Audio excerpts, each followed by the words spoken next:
उन बातों को जिसे परमेश्वर अपने वचन के द्वारा हमसे बातचीत करेंगे और इसको हम लोग फैमिलियर हैं एक आयत जिसे दूसरा कुरिन्थियों 5 अध्याय,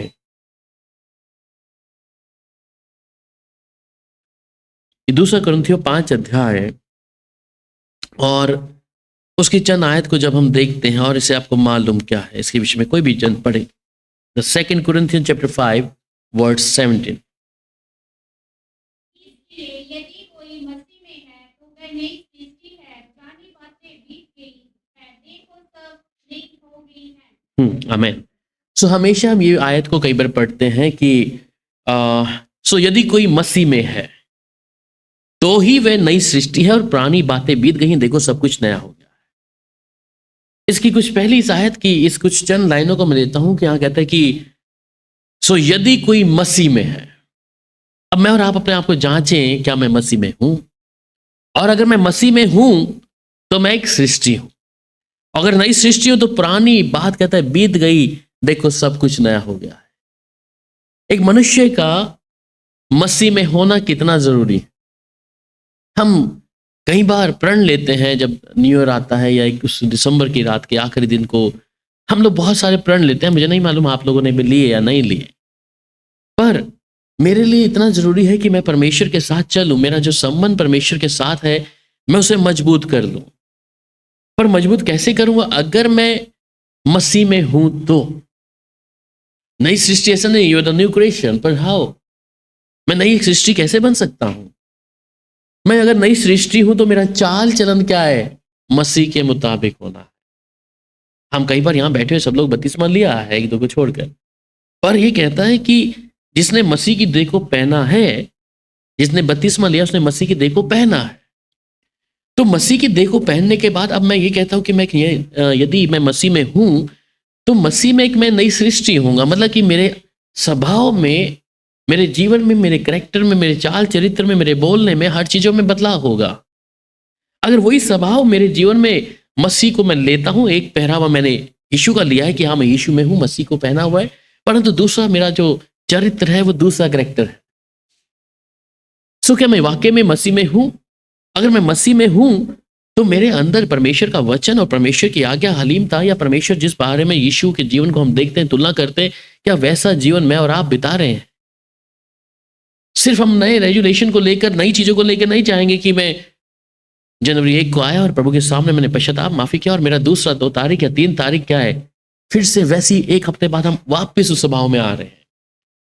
जिस बातों को हमने गाड़ दिया है, दफन कर दिया है, उसको अगर मैं फिर से उखाड़ूं या मैं उन चीजों को दोबारा से करूं तो मैं कैसे मसीह में हो सकता हूं? इसलिए कहते हैं यदि कोई मसीह में है तो वो एक नई सृष्टि है और पुरानी बातें बीत गई, देखो वे सब नई हो गई हैं। तो पुरानी बातें जब नई सृष्टि है तो पुरानी बातें बीतने का मतलब है कि जो मेरे चाल चलन में थी, मेरे जीवन में जो थी, अगर मैं कम वचन या संगति करता हूं तो मुझे प्रार्थना, ये 2024 में अगर हम आशीष की बात करें तो बहुत से लोग क्या कहते हैं, हमें आशीष चाहिए और उम्मीद रखते हैं 2024 के अंदर कि परमेश्वर हमें आशीषित करेगा।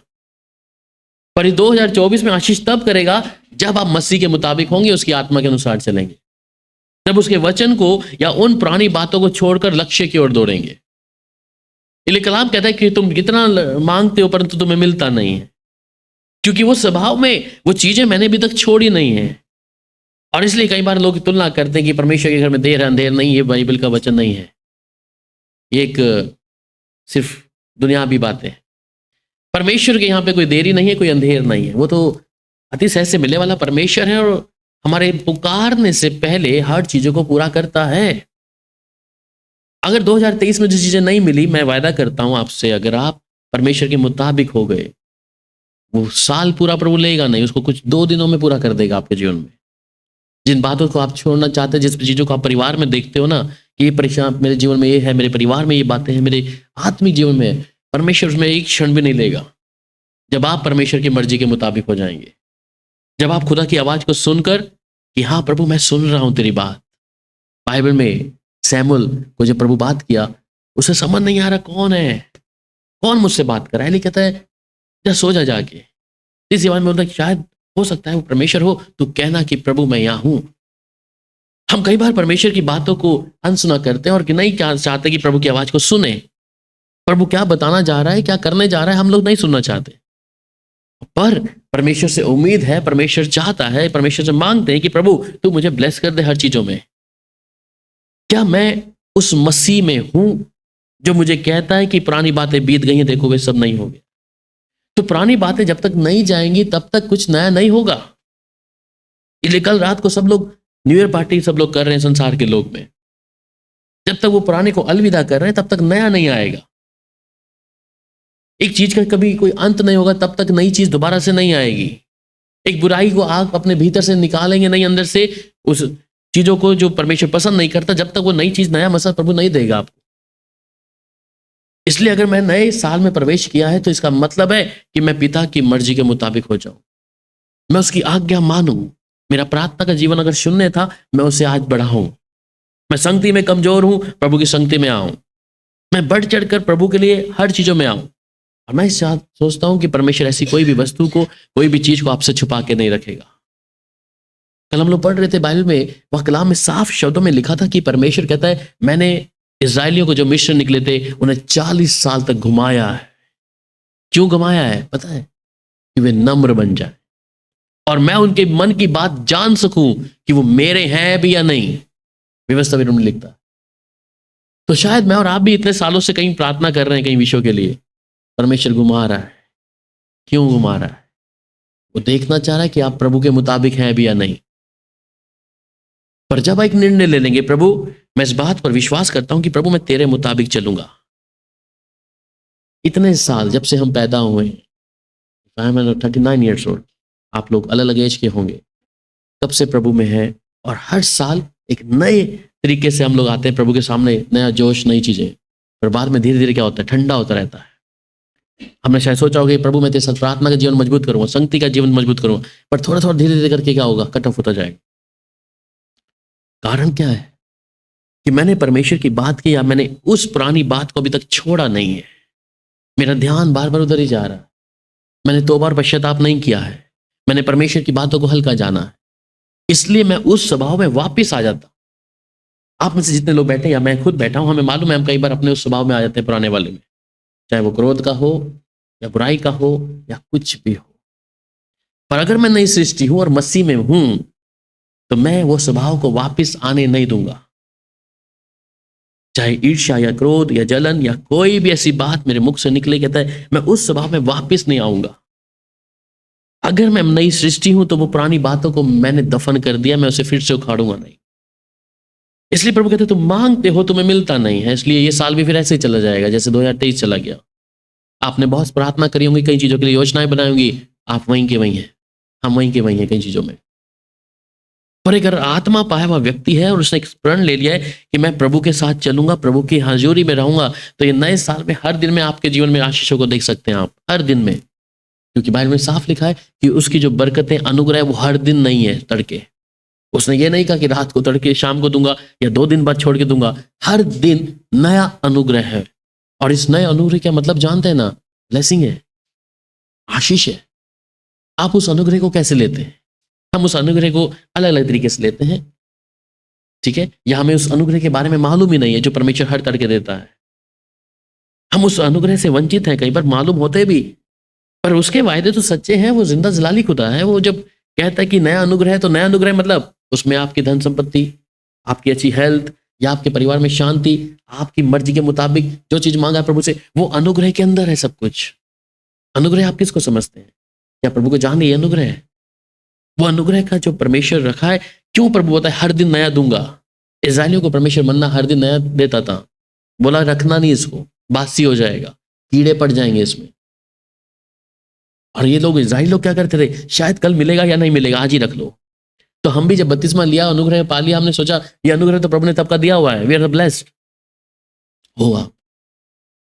पर उसका नया अनुग्रह मतलब नया अभिषेक, नया मसा, नया प्रभु का वचन, नई परमेश्वर की उन भेदों को जानना, प्रभु के साथ और करीबी रिश्ता होना। मतलब कि आपका जब ये नया साल है तो आप इस नए अनुग्रह में आनंद करें। जब एक दिन आता है, सुबह उठते हैं, प्रभु तेरा नया अनुग्रह है, आज मेरे लिए क्या बात है प्रभु बता मुझे, आज मेरे लिए कौन सी बातों को तू दिखाने जा रहा है प्रभु बता मुझे, आज मैं कैसे तेरे साथ चलूं प्रभु बता मुझे। तो जब उसके अनुग्रह में चलेंगे, परमेश्वर उन स्वर की बातों को धीरे धीरे करके क्या करना शुरू करेगा? आपको ऊपर जाहिर करना शुरू कर देगा। और फिर आप संसार में होंगे, परंतु आपका एक पैर स्वर्ग में भी लटका होगा, उधर से बात चल रही होगी पिता के साथ में। आप जब चलेंगे तो स्वर्गदूतों की टोली आपके आगे ही चलेगी, क्योंकि आप, परमेश्वर ने आपको स्वर्ग स्थान में बिठा रखा है। यह अनुग्रह है कि परमेश्वर के साथ मेरी निरंतर वार्तालाप है, निरंतर मैं प्रभु के साथ हूं। और जो दुष्ट शक्तियां, जो भी हमारे परिवार की तौर दुष्ट शक्तियां काम करती हैं, परिवार को तोड़ती हैं, आप उनके ऊपर हुकूमत करेंगे, उस पर विजय करेंगे। मैं उस अनुग्रह के अंदर हूं। आप चिंता और मायूस होकर नहीं बैठेंगे, प्रभु ये मेरी जरूरत अभी तक पूरा नहीं हुआ, मेरे परिवार में आज भी वो स्थिति, प्रभु ये क्यों नहीं ठीक हुई, क्योंकि मैंने उस अनुग्रह की वैल्यू को नहीं जाना। इसलिए वो तो कहता है हर दिन है। इसलिए ये नहीं बोला कि साल के एक आखिरी दिन में दूंगा या साल के एक पहले दिन में अनुग्रह दूंगा। उसने हर दिन नया अनुग्रह अपने लोगों को दिया है। पर कब होगा? जब हम पुरानी बातों को छोड़ेंगे, मेरे पुराने ईसाई वाले धर्म की आत्मा को छोड़ देंगे, सिर्फ प्रार्थना तक सीमित नहीं कि नहीं, परमेश्वर के साथ एक संबंध बना के जिएंगे। और यही कारण है कि आज विश्वासियों के पास कुंजी है, दे हैव द की, उनके पास चाबी है हर एक चीजों को खोलने के लिए, परंतु उन्हें नहीं मालूम। ये उसी मृग की तरह है जिसकी कस्तूरी, जिसकी सुगंध उसकी नाभि में से आती है और ढूंढते रहते हैं इधर उधर। विश्वासियों के हाथ में परमेश्वर पूरी सामर्थ को दिया है। बाइबल एक एक चीज के विषय में बताती है, तुम्हारे लिए तुम जो कहोगे हो जाएगा। होता क्यों नहीं है? तुम जो मांगोगे तुम्हें मिल जाएगा, खटखटाओ तो खुल जाएगा। हाँ, परमेश्वर हर चीज को रखा है और हम ये हवालों को परमेश्वर को दिखाते हैं, प्रभु तेरा वचन कहता है सोने पर, हुआ तो नहीं है। हमने क्योंकि उस अनुग्रह को नहीं जाना, पुरानी बातें जो थी उससे बीत गई हैं, उसको हम लेकर चल रहे हैं, इसलिए हमारे साथ ऐसे ही है। इसलिए यिजकियेल जो नबी है, 36 अध्याय उसका 26 आयत में जब कहता है, इसलिए कि मैं तुमको नया मन दूंगा और तुम्हारे भीतर नई आत्मा उत्पन्न करूंगा और तुम्हारी देह में से पत्थर का हृदय निकाल कर तुमको मांस का हृदय दूंगा।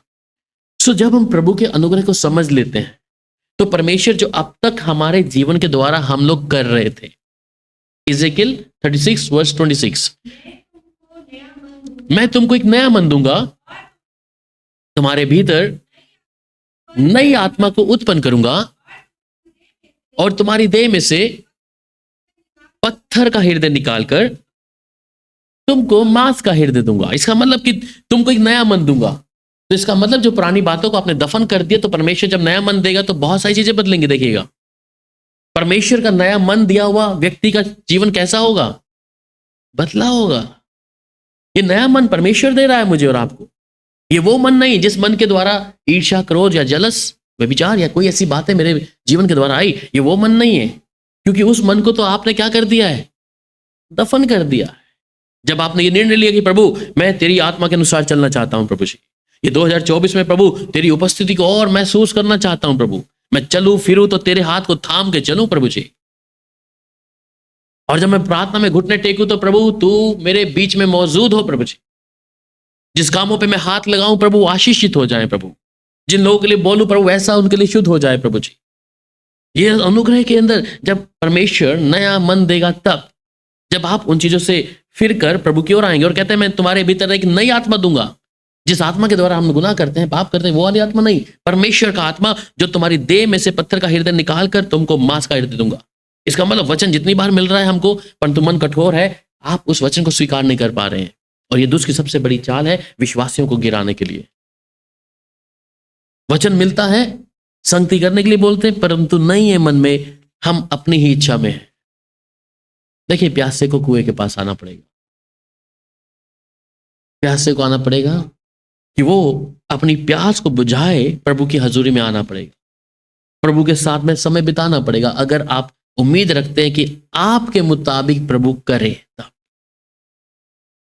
हम प्रभु के लिए कुछ किया नहीं है और उम्मीद रखते हैं कि परमेश्वर ऐसा तू कर दे, ये तो आपके ख्वाबी पुलाव हैं, वो कभी पूरे नहीं होंगे। और एक समय आएगा, एक दिन उम्र कट जाएगी आपकी। जैसे एक व्यक्ति के बारे में सुना, एक व्यक्ति ने पोस्ट डाला, हम कब से सुन रहे कि एक नया अच्छा दिन आएगा, हमारे लिए अच्छा दिन आएगा। कहता आज मेरी उम्र 50 साल हो गई है, 20 साल की उम्र से लगा था कि शायद कुछ मेरे लिए अच्छी आशीष आएंगी, कुछ होगा। 50 साल का हो गया, आज तक वही कमी हूं। तो ऐसे विश्वासियों की स्थिति भी ऐसी होगी कि वो जब तक प्रभु के पास नहीं फिरेंगे, प्रभु के पास नहीं आएंगे, वो एक उम्मीद में रह जाएंगे। अच्छे अच्छे भजन जो भजन सीता के हैं या अच्छे अच्छे वचन है, उनको सिर्फ सुनते रहेंगे और उम्मीद में फिर बैठे रहेंगे। और एक दिन ऐसा आएगा कि समय चला जाएगा, आपका प्राण निकल जाएगा, दुनियावी तौर में भी वो चीज नहीं मिली। इसलिए मुझे प्रभु की हजूरी में आना है, प्रभु के साथ चलना है, उन पुरानी बातों को दफन करना है। और वो कहता है मैं तेरे अंदर से पत्थर के हृदय को निकाल कर मांस का हृदय दूंगा। और ये पत्थर का हृदय हमारे भीतर कई बार है। हम वचन को सुनते हैं पर मानते नहीं है। इसलिए अक्सर कई लोग बाद में मीटिंग में बोलते हैं वचन बहुत अच्छा था। मैंने कहा कितना माना है आपने? अक्सर जब मैं मीटिंग में बाहर गया जाता था तो बोलते भैया वचन बहुत अच्छा था, पर आपने माना कितना है बहन? कितना वचन को लेके चल रहे हैं आप? वचन सिर्फ सुनने में अच्छा है। आज बहुत से विश्वासी हैं, अलग अलग प्रचारों के ढूंढते हैं, सुनते हैं अच्छा लगता है, ओ बहुत अच्छा वचन दे दिया पास्टर ने। और मैं पूछता हूं आपसे, आप कितना कहते हैं कि आप मान रहे हैं? वचन सिर्फ आपकी कान की खुजली मिटाने के लिए नहीं है, या भविष्यवक्ताओं के पास जाकर उनसे अपने भविष्य के बारे में या क्या लेंगे क्या देंगे इस बारे में नहीं है। आप कितना फॉलो कर रहे हैं? इसलिए 2024 मेरे जीवन में सबके लिए बदलना होना है। सिर्फ मैं वचन को यह सोचकर नहीं कि मेरे लिए क्या बेहतर है, प्रभु वही बता। अगर प्रभु भविष्यवक्ता के द्वारा आपकी कमियों को बता दिया फिर क्या करेंगे? शायद आप उसको एक्सेप्ट नहीं करेंगे। मुझे याद है एक आंटी थी, बोले जब मैंने बोला नहीं कि प्रभु मुझे कुछ बताया तुम्हारे बारे में, तो उन्हीं के घर में बैठ के प्रार्थना कर रहा हूँ। राहुल बेटा बोल ना, प्रभु क्या बोल रहा है तेरे को? मैं क्या कुछ नहीं बता रहा आंटी। उन्हें 3-4 बार मुझे झटका दे दे के मैं फिर चलो प्रभु के सामने बैठ गया। मैं प्रभु इस आंटी के बारे में बता क्या सुनना चाहती है, और वहां पे पाप नजर आ गया था। नहीं नहीं ऐसा नहीं हो सकता। मैं कहा यही तुम्हारी सच्चाई है। जब प्रभु ने पाप उजागर कर गया वो भाग गया आंटी वहां से। क्या सुनना चाह रहे थे? किस बात को कि आशीष के वचन प्रभु बोल देगा क्या ऐसा करके? हालांकि वो आंटियां जाके जीसस कॉल में प्रेयर टाउन में प्रार्थना करती हैं 15-15 20 दिन जाके। वो जबरदस्ती मेरे को हिला लगे, बोलना क्या बोला प्रभु तेरे को? और जब प्रभु बोला तो वो सुनने की हिम्मत नहीं रखा। इसलिए परमेश्वर की आत्मा की आवाज को सुनना है, प्रभु के करीब आना है मुझे और आपको। जब तक वो पुरानी बातें मेरे अंदर से नहीं जाएंगी, मैं प्रभु के स्वभाव में बदलना है अपने आप को। ये मन सुनने की इच्छा नहीं है, क्योंकि कठोर मन है। मन को कठोर किया है। आपको जितना वचन देंगे कई बार आप मानेंगे नहीं। परंतु ध्यान दें, प्रभु का आमद बहुत शीघ्रता से है। हो सकता है 2024 में प्रभु आ जाए, हमें नहीं मालूम। पर तैयारी क्या करके रखी? कौन किधर जाएगा हमें नहीं मालूम। आज हम सब साथ हैं, कल को साथ ना हो, जाएंगे कहाँ पर? कौन किसका उद्धार करा सकता है? इसलिए अगर आज उसकी कलीसिया उस खुदा की आवाज नहीं सुनेगी तो ये 2024 भी वैसे ही जाएगा जैसे 2023 गया, या 22 गया, या 21 गया, या कितने साल चले गए। मेरा ये 2024 प्रभु मैं तेरे मर्जी के मुताबिक जीना है। मेरा एक एक दिन प्रभु तेरे लिए समर्पण करना है। प्रभु जी तेरी आज्ञा को मानना है, तेरे वचन को सुनना है, संगति में मैं अपने आप को रखना है। प्रभु उस पाप से, उस बातों से मैं घृणा करना है प्रभु जो तुझे पसंद नहीं है। प्रभु मेरे स्वभाव को मैंने बदलना है। अगर उस चीज को आप 2024 में लेके आ गए तो क्षमा मांग ले प्रभु से। अगर मेरे अंदर क्रोध है प्रभु, मैं उस क्रोध में नहीं आना चाहता प्रभु जी। मेरे अंदर किसी के प्रति जेलस है प्रभु, वो जेलस को मेरे को लेके नहीं चलना, क्योंकि बाइबल में साफ लिखा है जलन करने वाला एक भी व्यक्ति परमेश्वर के राज्य में प्रवेश नहीं करेगा। क्रोध करने वाला व्यक्ति एक भी परमेश्वर के राज्य में क्रोध कर जाने नहीं पाएगा। मैं किस पुरानी बातों की ओर ध्यान दे रहा हूं? परंतु मुझे चाहिए प्रभु से सब कुछ। प्रभु मेरे घर में प्रभु सब कुछ देना, प्रभु मेरे बच्चों को ब्लेस करना, प्रभु मेरे परिवार को ब्लेस करना। प्रभु अरे प्रभु से सब कुछ चाहिए तो प्रभु को तुम लोग क्या दे रहे हो? क्या उसे नोट या दशवांश या भेंट देकर आप उसको खरीद लोगे क्या? वो कहता है मेरे को सिर्फ धन्यवाद का बलिदान चढ़ा। मनुष्य के पास वो धन्यवाद करने के लिए भी समय नहीं है। इसलिए 2024 में जब प्रभु की हजूरी में आप हैं, मुझे प्रभु की आवाज को सुनना है बस। वो जैसा कहता है, जो अब तक मैंने कितने साल अपने जीवन में जी लिए, मुझे वैसा साल नहीं चाहिए प्रभु। मुझे तेरे मुताबिक नए साल में नया अभिषेक, नए मौसम में और तेरे से बातचीत करने वाला। कल हम लोग सीख रहे थे प्रॉफिटेज डिबोरा के बारे में। ये पूरा हफ्ते में हम लोग प्रॉफिट्स के बारे में सीख रहे हैं। डिबोरा क्या है? एक औरत है। वहां पे बाबा जो व्यक्ति है, सेनापति, क्या कह रहा है? मुझे तुझे लेके जाना युद्ध में। क्या प्रभु आज के युग में ऐसे अपने नबियों को नहीं खड़ा कर सकता बहनों के बीच में से? कर सकता है, जरूरत है। अभी एक नबी की आवश्यकता नहीं, बहुतों की जरूरत है। या बहन हो या भाई हो, प्रभु खड़ा करेगा। क्या ये 2024 में प्रभु खड़ा नहीं कर सकता क्या? हम क्यों अपने आप को सीमित करके रख दिया कि हाँ हम तो बस सुनेंगे पर मानेंगे नहीं। इसलिए कलीसिया बड़ी रहती है, भरी रहती है, सुनती हैं पर मानती नहीं। प्रभु इसलिए परेशान था इजराइल लोगों से, ये लोग सुनते थे। प्रभु कितने नबियों को खड़ा कर दिया, 5 ये फीमेल जो प्रोफेट्स हैं जो पुराने नियम में, इनको खड़ा कर दिया, फिर भी इजराइल सुधरा नहीं, इजराइल माना नहीं। 14 प्रॉफिट्स हैं, माइनर और मेजर प्रॉफिट्स मिला के, उनकी माना नहीं। प्रॉफिट्स बार बार उनको बोल रहे पाप को तुम छोड़ो, प्रभु की ओर आओ, माने नहीं। आज तो भी प्रभु ने इतने अपने लोगों को खड़ा करके रखा है, दासों को इधर उधर सब जगह, परंतु लोग मानते नहीं, वो वचन को मानेंगे नहीं। क्योंकि जब ये 2024 में हमें अभी भी बस ये है कि आशीष मिल जाए कुछ, प्रभु नया नया साल है तो शायद हम पे थोड़ी सी दया तो कर ही देगा। जैसे यीशु के पास वो स्त्री आई कि हमें झूठा नहीं दे रहे, हाँ, तो हम भी प्रभु के पास ऐसे आ गए, प्रभु थोड़ा सी दे देना, थोड़ी सी आशीष का हिस्सा दे देना हमें भी। ऐसा नहीं, वो तो फुल ऑन है, पूरा देने के लिए तैयार है, परंतु मेरे चरित्र को, मेरी बातों को, मेरे हर एक स्वभाव को मुझे बदलना होगा, तभी मैं परमेश्वर की उस अनुग्रह के अंदर आ जाऊंगा, अंडर ग्रेस, उस व्यवस्था में नहीं परंतु ग्रेस में, जहां परमेश्वर निरंतर होगा। और वहीं पे जब यशायाह 43 अध्याय उसकी 18 आयत में कहता है कि अब बीती हुई घटना को स्मरण मत करो, ना प्राचीन काल की बातों पर मन लगाओ। तो जो बीत गया है उसकी ओर कहता है स्मरण करने की आवश्यकता नहीं है। आप ध्यान दें, जब आप आपके जीवन की सबसे पुरानी उन बातों को याद करते हैं, यशायाह 43 वर्स 18, हम्म, हम्म, हम्म, हम्म।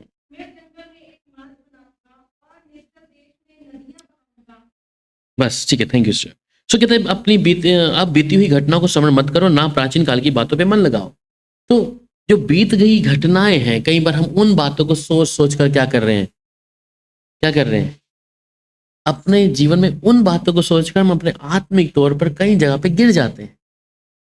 इसलिए कहते हैं उस बातों को तुम याद मत करो जो बीत गया है, तुम्हारे साथ किसने क्या किया, किसको तुमने खोया है, किसके साथ तुमने क्या नहीं किया, किसने तुम्हारे साथ क्या नहीं किया, उसकी तरफ ध्यान ले आने की आवश्यकता नहीं। क्योंकि आप उन चीजों को जब याद करेंगे तो आपके अंदर कहीं ना कहीं ईर्ष्या आ जाएगा। हाँ, उस व्यक्ति ने मुझे धोखा दिया था, उस व्यक्ति ने मेरे साथ ऐसा किया था, आपने उस बात को दफन किया है, पर आप 2024 में फिर से उस कब्र को खोद रहे हो, और आपके अंदर कहीं ना कहीं इच्छा फिर से जा जाइए, उसने मेरे को इतने समय पहले धोखा दिया था। इसका मतलब छोड़ दें उसको वहीं पर। ऐसी किसी बात को जब आप याद करेंगे वो आपके लिए दुखदाई बन जाएगी, क्योंकि आपने प्रण लिया था मैं प्रभु नई सृष्टि हूं और पुरानी बातों को मैं दफन कर रही हूं, परंतु आप उखाड़ रहे हैं।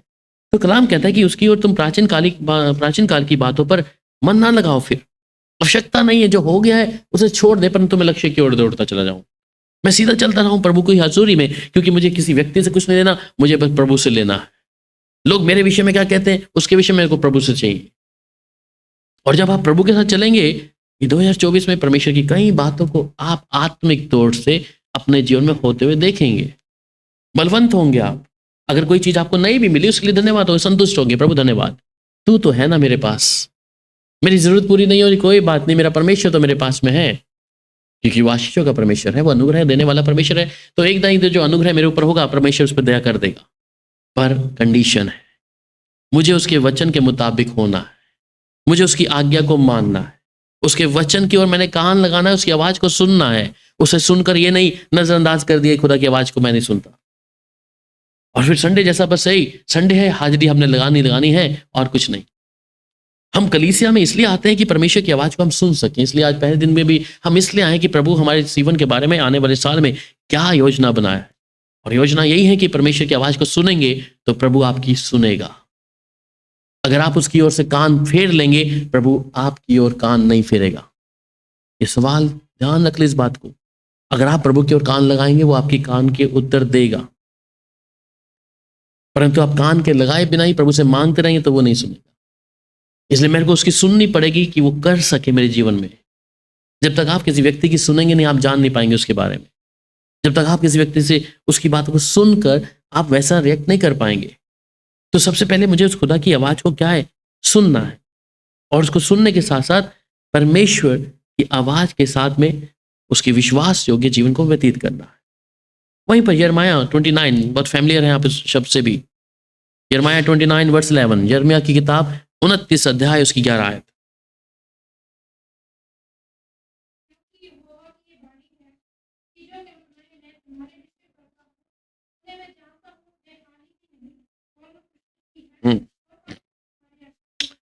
आमेन। सो ये हम कई बार इस वचन को कई बार पढ़ते हैं, कई लोगों को मिलता भी है। कहता है क्योंकि यहोवा की वाणी है कि जो कल्पनाएं मैं तुम्हारे विषय में करता हूँ। इसका मतलब इट्स प्रेजेंट कि परमेश्वर जो मेरे और आपके विषय में जो कल्पनाएं बना दिया है, योजनाएं बना दिया है, उन्हें मैं जानता हूँ। और ये बात जान ले, वो हमारी हानि के लिए नहीं है। हम बहुत से लोग कई बार सोचते हैं प्रभु अभी तक क्यों नहीं किया, प्रभु ऐसा मेरी आवाज, मेरी प्रार्थना को उपवास के साथ में क्यों नहीं सुना, प्रभु क्या देरी है ऐसी। वो कहता है वो हानि की नहीं परंतु कुशल की ही है, और अंत में मैं तुम्हारी आशा को पूरी करूंगा। अब इस सवाल को कई बार हमारे जीवन में जब आता है कि परमेश्वर के सामने अपनी प्रार्थना को रखते हैं, उत्तर नहीं आ रहा। उत्तर क्यों नहीं आ रहा? क्योंकि मैं उस परमेश्वर की सुनी नहीं है, मैंने उसके वचन की ओर कान नहीं लगाया। परंतु जो उसने मेरे और आपके विषय में कल्पनाएं को बनाया है, जो योजनाओं को बनाया, वो मेरे फायदे के लिए हमेशा। अक्सर मेरे साथ कभी कुछ बुरा होता है या अच्छा होता है, मैं एक ही बात जानता हूँ, 29/11 पे टिक जाता हूँ कि ये परमेश्वर की ओर से है। ये मेरे लिए बेहतर है कि परमेश्वर ने जो मेरे लिए हानि नहीं ठहराई, मेरे लिए तो हर बातें कुशल के लिए हैं, हर बातें मेरे लिए बेहतरीन है। हर बातों को परमेश्वर कहता है मैं पूरी करूंगा तो वो करेगा। एक मनुष्य के स्वभाव में कई बार उतार चढ़ाव है, परंतु मैं इस बात पर टिक जाता हूं, ये आयत मेरे जीवन में काम करे बस प्रभु, कि प्रभु ने मेरे से वायदा किया है, वो मेरे को दुख नहीं देगा, वो मेरे को किसी परेशानी में जाने। हाँ, अगर मेरे जीवन में कुछ परेशानी तो ये मेरे कारण है। प्रभु अगर मैं अपने जीवन में किस परीक्षा में हूं, ये मेरे कारण है। मेरे पिता ने कोई ऐसी आज्ञा मेरे विरुद्ध में नहीं ठहराई है। और यही है कि जब लोग परमेश्वर के वचन को नहीं मानते तो दंड उनके ऊपर आता है, परंतु परमेश्वर की ओर से ऐसी कोई भी हानि नहीं है। इसलिए ये जो इजराइलियों के विषय में हम हर बार बात करते हैं, ये लोग अनाज्ञाकारी थे, परमेश्वर की आज्ञा नहीं मानते, इसलिए परमेश्वर की वो जो ब्लेसिंग थी, उस ब्लेसिंग को उन्होंने कन्वर्ट होगी किसमें? किसमें हो गया कन्वर्ट? श्राप हो गया। परमेश्वर ने जो योजना मेरे और आपके विषय में वो बेहतर है, जो इस समय प्रभु ने हमारे लिए किया वो बेहतर है। पर जब हम खुदा की आज्ञा से टल जाते हैं, परमेश्वर के वचन को नहीं मानते या उसकी आज्ञा में या वचनों में मिलावट कर देते हैं, तब हमारे लिए प्रॉब्लम है। पर उसने तो मेरे लिए बेहतरीन बनाया है और ये बहुत बेहतर है। और फिर वो यशायाह 55:8 में क्या कहता है? वो कहता है क्योंकि यहोवा कहता है कि मेरे विचार और तुम्हारे विचार एक समान नहीं है, ना तुम्हारी गति और मेरी गति एक सी है। तो इसका मतलब हम अपने तरीके से कई बार सोचते हैं कि परमेश्वर मेरे मुताबिक काम करेगा, परमेश्वर आपके मुताबिक काम नहीं करेगा। ध्यान दें इस बात को। यशायाह 58:5 हम्म मेरे विचार तुम्हारे विचार के समान नहीं है, हम्म न तुम्हारी गति और मेरी गति एक ही है। जी हाँ। तो कई बार हम कई चीजों को मांगते रहते हैं, बोलते रहते हैं, पर हम सोचते हैं कि प्रभु मेरे मुताबिक ऐसा कर देगा। और शायद 2024 में हम लोग ऐसे सोच के बैठे होंगे यहाँ पर कि शायद 2024 में प्रभु मेरे लिए ऐसा करेगा। बैठे हैं ना अभी कि शायद 2023 में नहीं मिला, प्रभु 2024 में कुछ अनोखा करेगा। ये तो आपकी गति है, आपका समझ है। मेरे को भी ऐसा आता है कि 2024 मेरे लिए बेहतर होगा अगर मैं उसकी आज्ञा मानूंगा तब। इसलिए इस रात को मैंने ये बात को सीखा, जो मैं अपने जीवन में अपने पर्सनल बता रहा हूँ, कि मुझे परमेश्वर की आज्ञा के मुताबिक होना है, जिसकी मैं उपेक्षा करता हूं कि परमेश्वर 2024 मेरे लिए बेहतर करेगा, तो मुझे उसकी आवाज को सुनना है, मुझे उसकी आज्ञा के अनुसार चलना है, अपने जीवन से उस बातों को दूर करना है जो परमेश्वर पसंद नहीं करता, बस परमेश्वर की इच्छा के अनुसार हो जाना है। तब मेरे लिए 2024 ब्लेस होगा। पर अगर यही तो गति है ना मनुष्य की, हमने आज्ञा माननी नहीं है, वचन के साथ चलना नहीं है, कभी कभी थोड़ा पढ़ेंगे, कभी संगति करेंगे नहीं, पर हाँ प्रभु मेरे लिए 2024 में ऐसा, और ये सपना ही रह जाएगा, और एक दिन 31 दिसंबर 2024 आएगी, वो भी चला जाएगा। That's it. इसलिए मुझे ये बात जो समझ आया आत्मा में कि मुझे परमेश्वर को समय देना है। जो समय मैं अभी तक नहीं दे पा रहा हूं, मुझे वो समय प्रभु को देना है। जिन बातों की हम ध्यान लगा रहे थे, उन बातों से ध्यान हटा के मुझे प्रभु पे निर्भर हो जाना, तब मेरे लिए आशीष है। और उन पुरानी बातों को मैंने दफन कर दिया है, तो वो दफन ही है, उसे दोबारा मैंने उखाड़ कर दिखाना नहीं है। अगर आप ये निर्णय आप ले लेते हैं, मैं कहता हूँ 2024 सच में ब्लेस हो जाएगा। जिन बातों की आपने उपेक्षा नहीं करी, वो चीजें आपके लिए मिल जाएंगी, उसमें कोई भी दखल अंदाजी नहीं कर सकेगी। यिर्मयाह 29:11 आप हमेशा याद रखें कि परमेश्वर जो योजना बनाया है मेरे और आपके लिए, वो हमारी कुशलता के लिए ही है। वो प्रभु पूरा करके ही रखेगा कि हाँ मेरी बेटी मेरे मन के अनुसार है, मेरा बेटा मेरे मन के अनुसार है, इसने जो पुकारा है, इसके पुकारने से पहले मैं उसे उत्तर दूंगा। परंतु आप अगर ख्याली पुलाव को बनाएंगे, ओ मैं प्रभु के साथ चल रहा हूँ, प्रभु ने तो देना ही है, तो आप स्वपन में ही रह जाएंगे। पर आप उसमें काम करना शुरू कर देंगे, प्रभु के साथ चलना, प्रभु बता आज तेरा क्या कार्य है, मुझे करना है। आज मेरे लिए क्या तेरी आज्ञा है प्रभु, आज मैं क्या करूं प्रभु जी। मेरे जीवन में अगर ऐसी कोई गुनाह दिख रही है तो प्रभु से पश्चाताप और माफी मांग कर मैं तेरी हजूरी में आ रहा हूं प्रभु जी। मैंने तुझे समा देना है प्रभु, जो समा मैं पहले नहीं देता था प्रभु, आज से वो समा दूंगा प्रभु जी। हमें उसकी हैकल में आने में भी प्रॉब्लम है, उसकी हैकल में समय पे आने में भी प्रॉब्लम है, परंतु 2024 मेरे लिए ब्लेस हो। कैसे? आपने प्रभु की बात को माना नहीं है, मैं लिख के दूंगा, फिर प्रभु आपको 2024 क्या 25 भी आ जाए, 26 भी आया, 30 आएगा, नहीं मिलेगा। लिख के दे दूंगा इस बात के विषय में, क्योंकि आप परमेश्वर के लिए अगर विश्वास योग्य नहीं है तो आप इस चीज की उम्मीद करना छोड़ दें कि आपको कुछ मिल जाएगा। दुनियावी तौर पे आप लोग कुछ हो सकते हैं, पर आत्मिक तौर पे आप शून्य हो जाएंगे। मुझे उम्मीद परमेश्वर से कब है कि मैं उसको सामने विश्वास योग्य और उसके साथ खरा उतरूं। मैं उसके सामने, मुझे प्रभु से चाहिए सब कुछ, परंतु मैं उसके मुताबिक नहीं हूं। एक स्कूल में अगर एक बच्चा लेट आता है, आपको मालूम है क्या होता है उसके साथ में? 2-3 बार उसको मौका मिल जाएगा, पर तीसरी बार चौथी बार क्या बोलेंगे? वापस क्लास से बाहर जाओ। और उसका रिकॉर्ड क्या होगा? पिछले साल जब ये शांत था तो उसका थोड़ा छुट्टियां ज़्यादा हो गई, वो बीमार भी था, तो उसमें लिखा आता है पूरा कोड उसमें कि ऐसा करके है, और उसके परसेंटेज है, नंबर्स हैं उसके। अगर वो अपनी पूरी 100 के 100 कर सके तो परसेंटेज है उसको मिलता है। परमेश्वर के लिए हम अपनी प्रार्थना कर रहे हैं घर पे, अच्छी बात है, पर प्रभु की हजूरी में हम कैसे आ रहे हैं? ओह, अपनी मर्जी चलाएं। इस समय तो गाना चल रहा होगा, भाई गाना गा रहा होगा, 2-4 गाना गाते हैं, चलो धन्यवाद प्रार्थना में आखिरी में पहुंच ही जाएंगे थोड़ी देर में, चलो वचन तो सुन ही लेंगे, कान में, कान तक वचन चला जाएगा, बस ये अटेंडेंस लग गई, मेरे लिए काफ़ी है। देखिए, अगर 2024 में आप चाहते हैं ब्लेस होना प्रभु की इच्छा के अनुसार, परमेश्वर ने मूसा को क्यों बोला तू मेरे आने से पहले वहां होना है? मैं जानता हूँ हमारी भी गलतियां हैं इसमें, हम सब, मेरा टाइम ऐसा नहीं था, हम लोग कई बार चर्च को 10 बजे खोला है, हम लोग पहले नहीं थे, दीदी को मालूम है इसमें। हमारे कई हफ्ते पिछले दिनों साल में कई बार मीटिंग का टाइम है 10 बजे, हम भागे भागे आ रहे हैं एकदम से, और उससे माफ़ी मांगी प्रभु ये काम हमें आगे से ना करे। नहीं तो मैं वो व्यक्ति हूँ कि 9 बजे 9:30 बजे कलीसिया में आकर, जो ये आया नहीं है 10 बजे मीटिंग का टाइम है तो शुरू कर देना है। कोई बैठे ना खाली खाली कुर्सियाँ, ये हाल मेरा जीसस कॉल में भी था। वॉलंटियर बोलते थे भैया अभी कोई आया नहीं, मीटिंग 10 बजे का टाइम है तो हम 11 बजे कर लेना, बाद में शुरू कर। मैं नहीं, कुर्सियाँ लग गई हैं, स्वर्गदूत बैठ गए हैं, शुरू करो तुम लोग। कोई एक भी नहीं बैठता था चेयर पे, शुरू करो। तो परमेश्वर के लिए कई बार हम लोग वफादार नहीं हैं चीज़ के लिए। तो चीज़ को मैं रियलाइज भी किया अपने जीवन में, सिखाते सिखाते कई चीज़ों को मैं भूल गया हूँ, क्योंकि घर में बच्चे हैं, लोग हैं, तो सबका कोई नहा रहा है, कोई जा रहा है, कोई खाना, कोई पीना, इस चीज़ में सारा चल रहा है, पर प्रभु के साथ वफादारी नहीं। अगर मैं चाहता हूँ मेरे लिए 2024 आया है तो सच में वो खाली नहीं जाएगा, या आपको ही ग्रैब कर लेना है। प्रभु ने रखा है आपके सामने, चॉइस इज योर। उस चॉइस को आप लेंगे, कैसे लेंगे? तो इसलिए मेरे को प्रभु के भवन में आना, प्रभु की हजूरी में आना, मेरे को समय पे आना है हर चीज़ों में। घूम फिरते नहीं आना कि वो आखिरी में चले गए 2 टाइम में, नहीं। एक विश्वासी के तौर पर अगर आप हैं और अच्छी विश्वास की कुश्ती लड़ रहे हैं, आपको समय से पहले आना है। अब देखिए नरूला के वहाँ जाके तो लोग रात को जाके बैठ जाते हैं, ठंड में सुकड़ रहे हैं, सर्दियों में, बारिश में, नरूला के वहाँ सब भीड़ में ऐसे हैं। क्या मिल रहा है उनको वहाँ पे? आप तो उनसे ज़्यादा वचन जानते हैं, मैं सोचता हूँ मेरे आइडिया में। अगर इस बात से तोलूं तो आप फिर शून्य हैं उनके आगे, जिन्हें वचन के बारे में मालूम भी नहीं है, परंतु वो कर्म कर रहे हैं अपना कि मुझे उधर पहले पहुंचना है। आप तो इतना वचन जानने के बाद भी क्या कर रहे हैं हम लोग?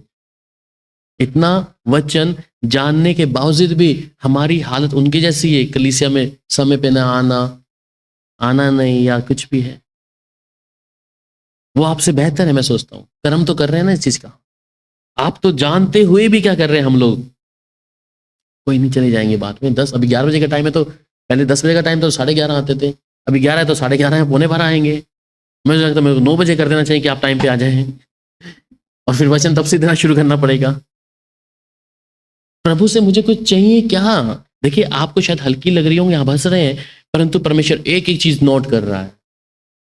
क्यों परमेश्वर मूसा को बोले तू मेरे को पहले आना है, मेरे आने से पहले? बोलता कि ठीक है, प्रभु तो ऑलरेडी है, he is omnipresent God, God is there, और मूसा तो चलो चला ही जाएगा, आ ही जाएगा, कोई नहीं। या मूसा जिधर भी है मैं उससे ऐसी बात कर लूंगा, मूसा हाँ तू बात अब मेरे से बात कर ले। प्रभु क्यों बोला कि उस झाड़ियों में जगह पे आ तू, और अपने जूते उतार वहां पर। तो खुदा के भवन में भी अगर हम हैं तो हमारे जीवन में अगर डिसिप्लिन नहीं है, तो कई बातों में हम लोग डिसिप्लिन को तोड़ दिया है। मैं खुद तोड़ दिया, सच बता रहा हूँ। प्रभु रियलाइज किया उन चीजों को छोड़ के नई चीजों को करो। और ये कारण है कई चीज़ों को हमें अभी तक जो चीज़ें मिलने वाली थी प्रभु ने रोक दिया है, जिसे हम आशीष कहते हैं, चाहे वो संसार की हो, आसमान की हो, रोका है प्रभु ने, क्योंकि हमारी गलती है, हमारी गलती है।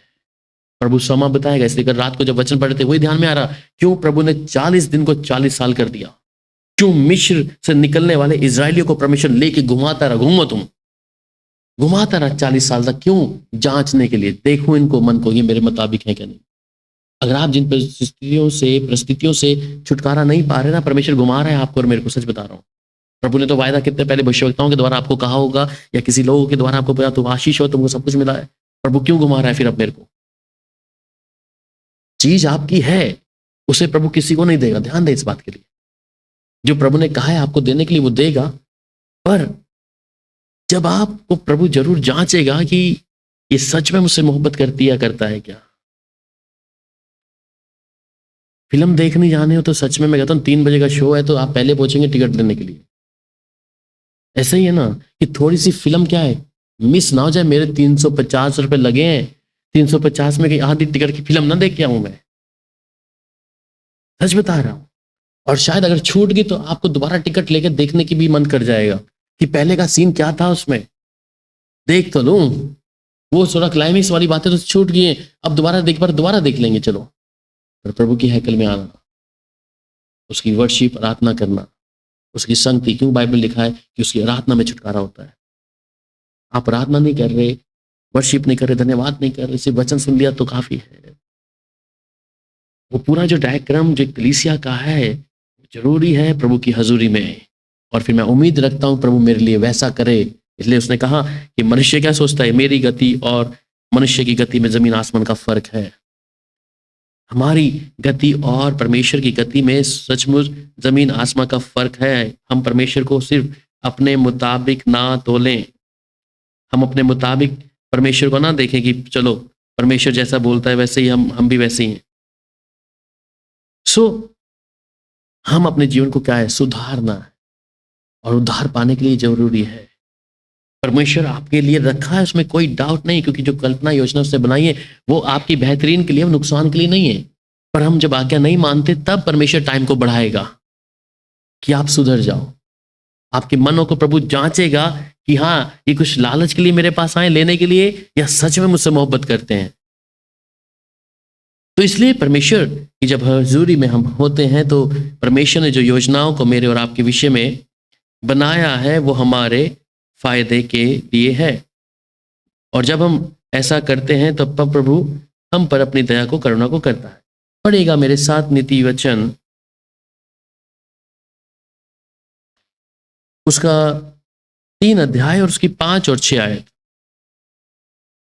तो हम जगत का सहारा ना लेना, वरन संपूर्ण मन से यहोवा पर भरोसा रखना।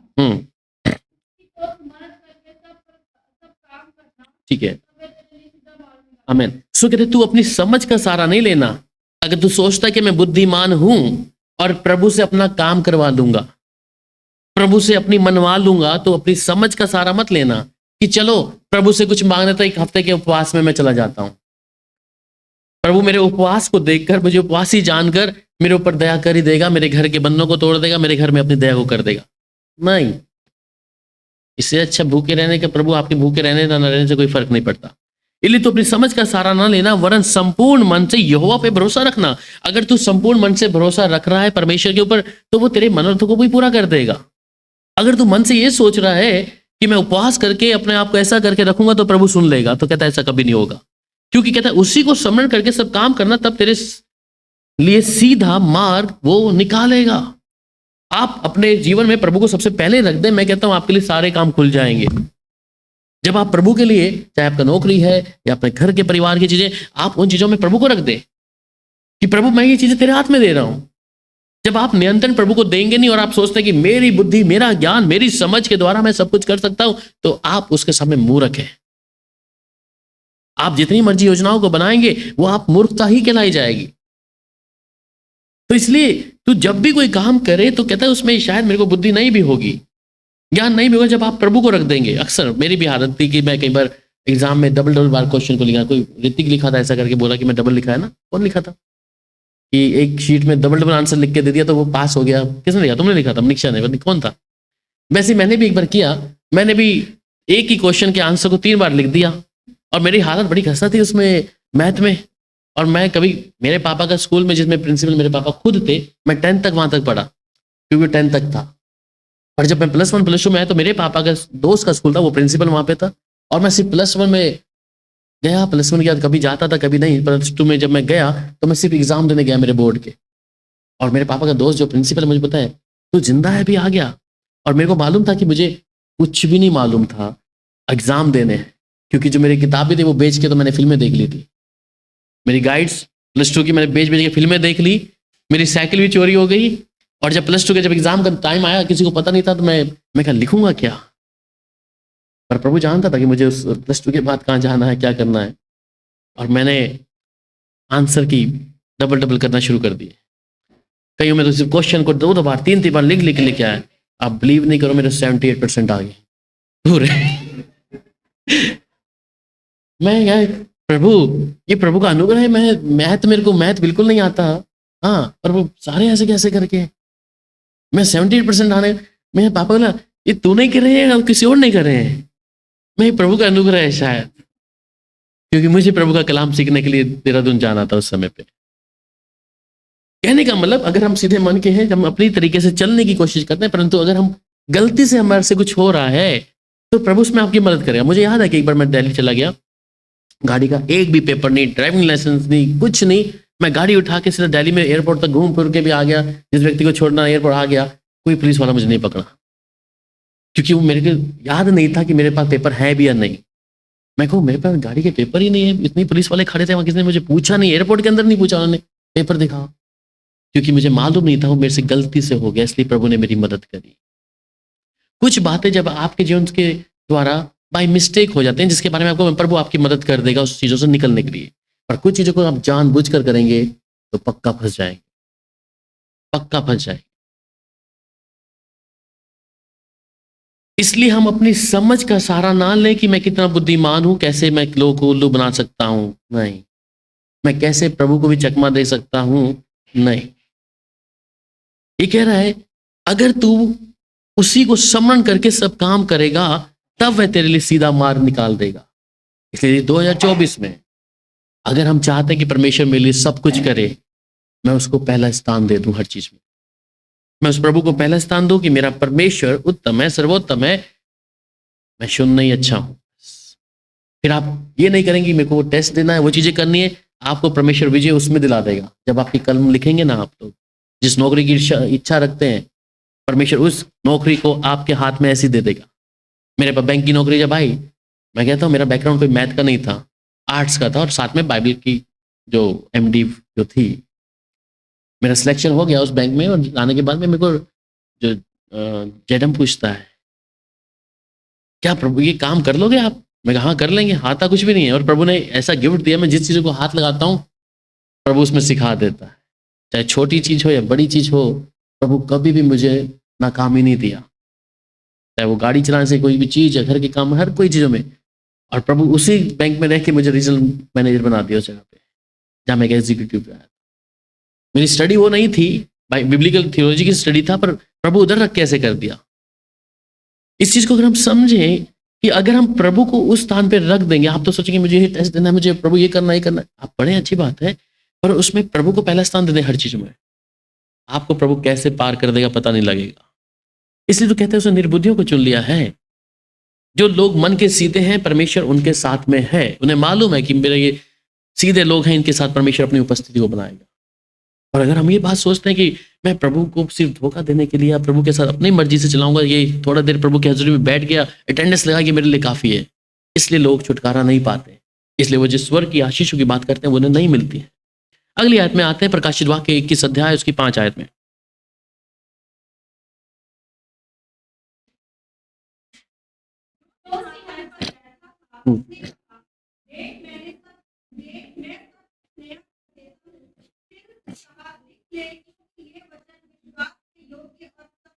आमीन।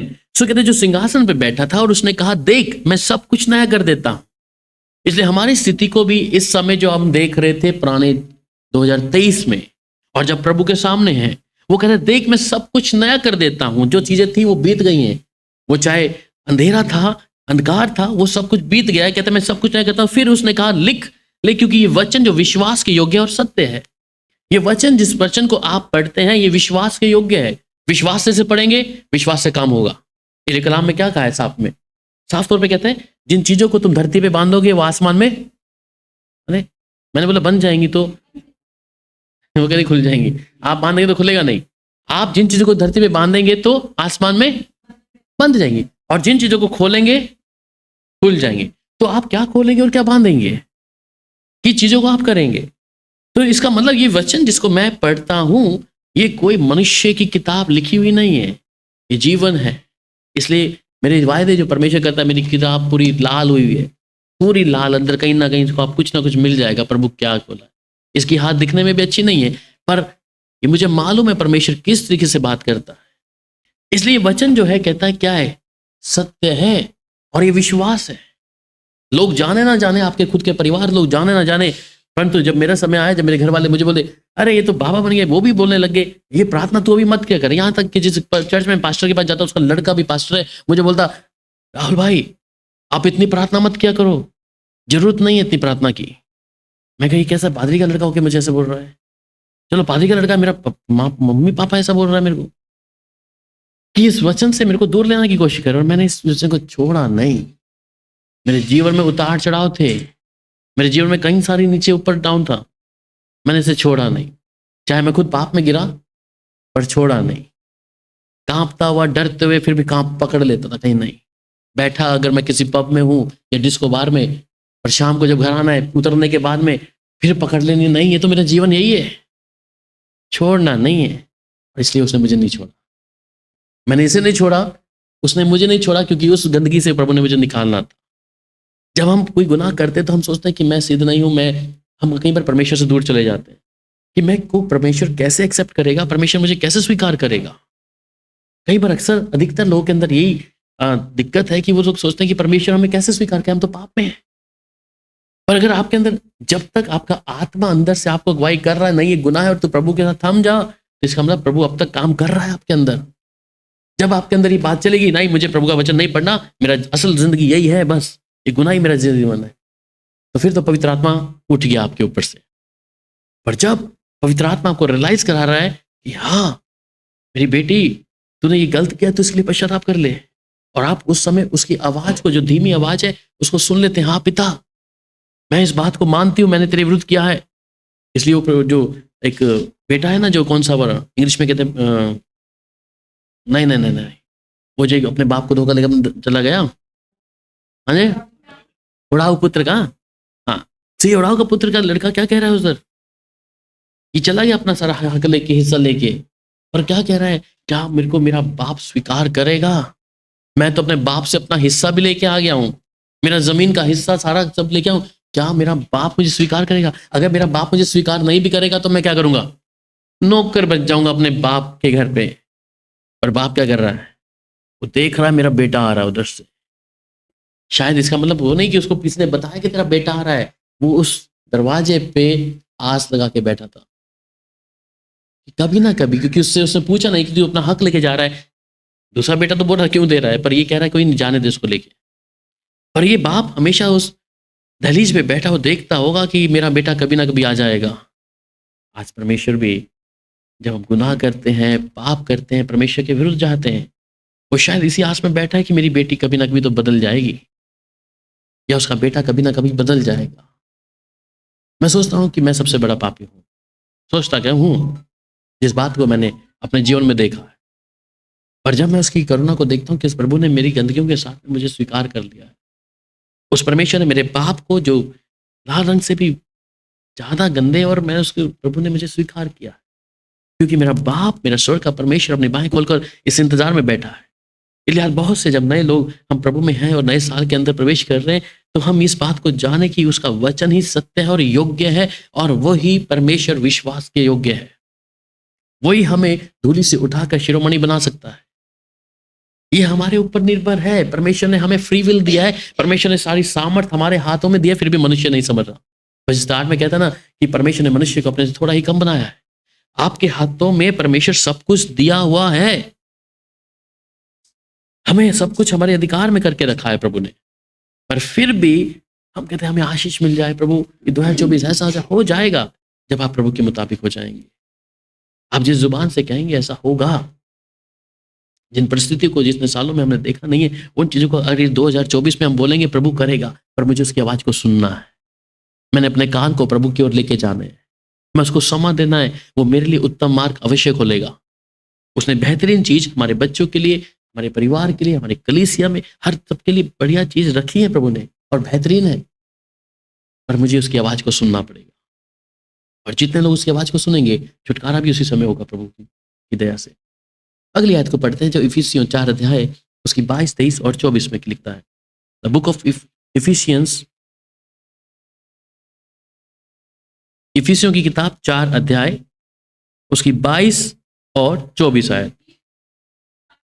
पुराने मनुष्य को जो पुराने वाली अभिलाषाओं के अनुसार भ्रष्ट होता जाता है उतार डालो, और अपने मन के आत्मिक स्वभाव से नए बनते जाओ, और नए मनुष्य को पहन लो जो परमेश्वर के अनुरूप सत्य की धार्मिकता और पवित्रता में सजा गया। ठीक है, सो यहाँ कहता है कि तुम अगले चाल चलन के पुराने मनुष्य को जो भरमाने वाली अभिलाषा के अनुसार भ्रष्ट होता जाता है उतार डालो। इसका मतलब जिन चीजों को आपने उतारा है, कल रात को कई लोगों ने निर्णय लिए होंगे कि प्रभु हम उन तमाम चीजों को दफन कर रहे हैं, अब वो बातें दोबारा नहीं आनी। कहता है जो चीजें आपको भ्रष्ट हो रही हैं उन्हें उतार कर फेंक दो, और फिर कहता है और अपने मन के आत्मिक स्वभाव में नए बनते जाओ। अपने मन के आत्मिक स्वभाव में, जब आप अपने आत्मिक स्वभाव में नए बनेंगे और परमेश्वर की बातों पर मन लगा लेंगे तो परमेश्वर उन बातों को करने में देरी नहीं लगाएगा। और वो कहते हैं ना कि संसार के सदृश मत बनो, परंतु तुम्हारी बुद्धि के नए हो जाने से तुम्हारा चाल चलन बदलता जाए, जिससे तुम परमेश्वर की भली और भावती सिद्ध इच्छा को अनुभव से मालूम करते जाओ। ये जब रोमियो 12:2 में लिखता है, तो उसकी इच्छा को मैं तब जान पाऊंगा जब उसके सदृश, उस संसार के सदृश नहीं बनूंगा। देखिए हमारी नागरिकता स्वर्ग की है, इस संसार की नहीं है। संसार में थोड़ा सा आपको अच्छा लग सकता है, परंतु अपने मन के नए आत्मिक स्वभाव में मुझे नया बनना है। हर दिन मेरी बातों में मुझे नया बनना है, मेरे स्वभाव में। इसलिए हम सब को मालूम है हमारी कमियां क्या थी। मैं ये बोलूँगा थी क्योंकि हमने उसे छोड़ दिया कल रात को। अगर हमारे अंदर क्रोध था उसे हमने छोड़ दिया है, हमारे जीवन में बुरी बातें थी उसे हमने छोड़ दिया है, हमने प्रभु की अनाज्ञाकारिता को किया है, हमने उसको छोड़ दिया है। परंतु आज से हम परमेश्वर की आज्ञा को मानेंगे, ये मेरी लिए उपलब्धि है। इसलिए मैं अपने मन की आत्मिक स्वभाव में नया बनता जाऊंगा। ठीक है, और जब मैं नया बनता जाऊंगा तो फिर आगे वो कहता है कि और नए मनुष्यत्व को पहन लो जो परमेश्वर के अनुसार है, सत्य की धार्मिकता और पवित्रता में सृजा गया है। तो नए मनुष्यत्व को पहनने का मतलब कि परमेश्वर के अनुसार मैं धार्मिकता में चलूं। ये 2024 में मैं परमेश्वर की उस आत्मा की बातों में मन लगाऊं, प्रभु के साथ चलूं। दुष्ट नहीं चाहेगा कि आप प्रभु के साथ में चलें। फिर अगली आयत, ये शायद 40 अध्याय 30 और 31 आयत। और जब ऐसा होगा तो आपके साथ प्रभु क्या करेगा, कैसा उड़ाएगा प्रभु। ये शायद 40 उसकी 30 और 31।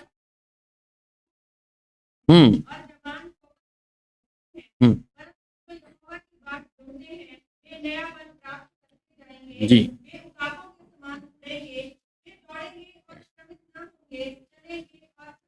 आमीन। सो कहते तरुण तो थकते और शर्मित हो जाते हैं, जवान ठोकर खाकर गिरते हैं, परंतु जो यहोवा की बाट जो रहे, जिन्होंने परमेश्वर यहोवा पर भरोसा ले आए, वो तो नया बल प्राप्त करते जाएंगे। इसका मतलब जब आप नए साल में हैं तो आपका नया बल परमेश्वर हर दिन देता रहेगा। जब अनुग्रह होगा तो नया बल प्राप्त करते जाएंगे और उकाबों के समान उड़ेंगे। उकाबों के विषय में आपको पता है कि उकाबों के विषय में, उकाब की जो हाइट पे जो उड़ता है, कितनी कोसों दूर तक वो और कितने ऊपर से अपने शिकार को देखता है। इसका मतलब कि उसे यूं करके देखना पड़ता है, यहां तक कितने बड़े जानवर को भी उठा के ले जाता है। उकाब के समान उड़ने का मतलब कि वो इतनी ऊंचाई पे होंगे।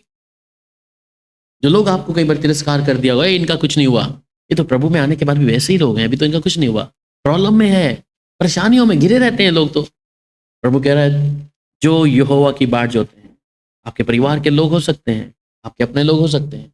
कई बार आपको सुनने की बातें मिली होंगी पारिवारिक तौर पे, मुझे भी सुनने की मिली, जब मेरे घर के लोगों, मेरी बहनों, जीजा लोगों ने भी बोला, अरे क्या करेगा पादरी बन के, 4,000 रुपये कमाएगा, बस नौकरी छोड़ के तू 4,000 की नौकरी की करेगा, क्या मिलेगा तेरे को। पर प्रभु ने उनके मुंह को बंद करके रखा है। जब वो प्रभु के कामों को देखते, कभी मेरे साथ मीटिंग में जाते थे, उनके मुंह को बंद करके रखा है, आज तक बंद ही किया हुआ। क्योंकि जिसे वो निकम्मा ठहराते हैं या ऐसी है, कोई काम धंधा नहीं मिला तो चलो पास्टर बन गए या ऐसे हो गए, ऐसे लोग बोलते हैं। पर परमेश्वर जानता है। अपनी आस को हम खत्म ना होने दें। लोग जो आपके विषय में बोल रहे हैं, जब आप यहोवा की बाट जोड़ते रहेंगे, नया बल प्राप्त करते रहेंगे। इस आशा को कभी खत्म नहीं होना कि प्रभु से मेरा रिश्ता खत्म हो गया है, परंतु इस विश्वास में रहना मेरा परमेश्वर मेरे साथ में है। और वो कहता है कि नया बल प्राप्त करेंगे, उकाबों के समान उड़ेंगे, और वही लोग तो आपको देखेंगे उड़ते ऊंचाइयों पे। ये नए साल के लिए परमेश्वर कई बातों को बता रहा है। जो लोग आपको ऐसा तुच्छ जाना है, ये किसी काम के नहीं है, इन्होंने प्रभु को ग्रहण के लिए ऐसे ही है, ये प्रार्थना इनको क्या है, इनको काम ही नहीं है, प्रार्थना करते रहते हैं लोग, और कोई काम नहीं है। प्रभु उनके सामने आपको ऐसा खड़ा कर देगा, उनकी जुबानें चुप हो जाएंगी। जिन बातों के लिए वो ताने मारते हैं, ऐसा परमेश्वर उनको मुंह को बंद कर देगा, क्योंकि मेरा परमेश्वर, इसलिए पर मेरी बाट जो मैं प्रभु के लिए वैसा जोड़ूं। और कहते हैं वो दौड़ेंगे और शर्मित ना होंगे, और चलेंगे और थकित ना होंगे। आप जब दौड़ेंगे, प्रभु के लिए काम करेंगे, अपने आप को प्रभु के लिए समझ रहे हैं, आपके अंदर कोई थकान नहीं होगी। नया बल और शक्ति पाकर प्रभु में नए बनते जाएंगे। ये परमेश्वर के वायदे हैं। फिर उसके साथ भजन संहिता 98 उसकी एक आयत 98 का 1।